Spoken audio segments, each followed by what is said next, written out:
সরকারি পায়খানার লিস্ট কিভাবে দেখবেন? সরকারি পায়খানার লিস্ট অনলাইনে প্রকাশিত হয়েছে, সেখানে আপনার নাম আছে কি নেই সেটা কিভাবে দেখবেন? তো ভিডিওটি সম্পূর্ণভাবে দেখতে থাকুন। আমাদের এই চ্যানেল থেকে অনলাইনে সব রকমের তথ্য সবার আগে দিয়ে থাকি। চ্যানেলটিকে সাবস্ক্রাইব করে পাশে থাকবেন যাতে নতুন নতুন তথ্য সবার আগে আপনার কাছে পৌঁছে যায়। সরকারি পায়খানা এই প্রকল্পের নাম হচ্ছে স্বচ্ছ ভারত মিশন প্রকল্প।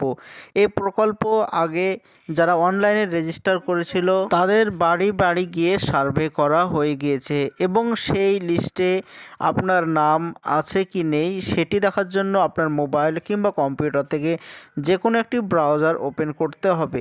সার্চ অপশানে এসে লিখতে হবে গ্রাম স্বরাজ। স্ক্রিনে যে লেখাটি দেখতে পাচ্ছেন এই লেখাটি লিখে আপনি সার্চ করে দেবেন। এবার প্রথমে যে লেখাটি দেখতে পাচ্ছেন গ্রাম স্বরাজ 1 লেখা, তো এইখানে দেখতে পাচ্ছেন এইটাতে আপনি ক্লিক করে দেবেন। এইবার এরকম একটি পেজ চলে আসবে, তো উপরে দেখতে পাচ্ছেন গ্রাম স্বরাজ লেখা আছে। এটা হচ্ছে পঞ্চায়েতের অফিসিয়াল ওয়েবসাইট, তো এটা গভর্নমেন্ট অফ ইন্ডিয়ার অফিসিয়াল ওয়েবসাইট। তো এইখান থেকে সরকারি পায়খানার লিস্টে আপনার নাম আছে কি নাই সেটি দেখার জন্য এই পেজটিকে একটু নিচের দিকে স্ক্রল করবেন। এইবার এইখানে দেখতে পাচ্ছেন সেন্টার স্পন্সর স্কিম ডাটা লেখা, এইটাতে আপনি ক্লিক করে দেবেন। এবার এরকম একটি পেজ চলে আসবে, তো 2 নম্বরে যেটা দেখতে পাচ্ছেন beneficiary data integration push approach, এইটাতে আপনি ক্লিক করে দেবেন। এবার এরকম একটি পেজ চলে আসবে, তো প্রথমে ইয়ার সিলেক্ট করতে বলছে। তো স্বচ্ছ ভারত মিশন এই প্রকল্প ইয়ার হচ্ছে 22-23, এইটা সিলেক্ট করবেন। এবার স্কিম সিলেক্ট করবেন, তো এখানে স্বচ্ছ ভারত মিশন সব শেষে আছে, তো এইটা সিলেক্ট করে দেবেন। এবার দেখতে পাচ্ছেন 32,408 লেখা, এইটাতে আপনি ক্লিক করে দেবেন।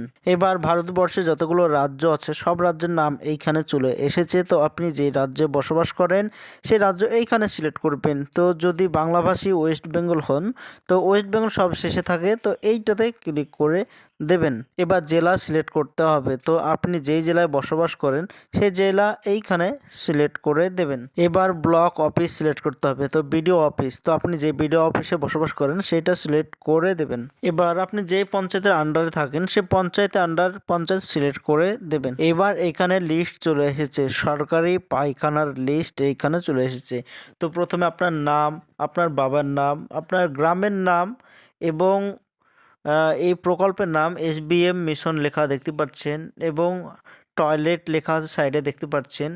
এই প্রকল্পে আপনার নাম আছে কি নেই ভালোভাবে মিলিয়ে নেবেন। এইখানে দেখতে পাচ্ছেন 10টি পেজ আছে। প্রথম পেজে যদি না পান দ্বিতীয় পেজ সিলেক্ট করবেন, তৃতীয় করবেন। এইখানে যদি আপনার নাম থাকে তাহলে সরকারি পায়খানার টাকা যখন দেবে আপনার অ্যাকাউন্টে সরকারি পায়খানার টাকা ঢুকে যাবে। এই প্রকল্প থেকে সার্ভে করা হয়ে গিয়েছে, কিন্তু এখনো পর্যন্ত কারো অ্যাকাউন্টে টাকা ঢোকেনি। যার বাড়িতে একেবারে পায়খানা নেই শুধু তারাই এই প্রকল্প থেকে 12,000 টাকা করে অ্যাকাউন্টে পাবে। যদি টাকা সরকারিভাবে দিতে লাগে তাহলে অবশ্যই আপনার অ্যাকাউন্টে ঢুকে যাবে যদি লিস্টে নাম থাকে। তো এইটা ছিল আজকের জন্য ছোট্ট ভিডিও। এরকম নতুন নতুন তথ্য সবার আগে আমরা দিয়ে থাকি। চ্যানেলটিকে সাবস্ক্রাইব করে পাশে থাকবেন যাতে নতুন নতুন তথ্য আপনার কাছে পৌঁছে যায়।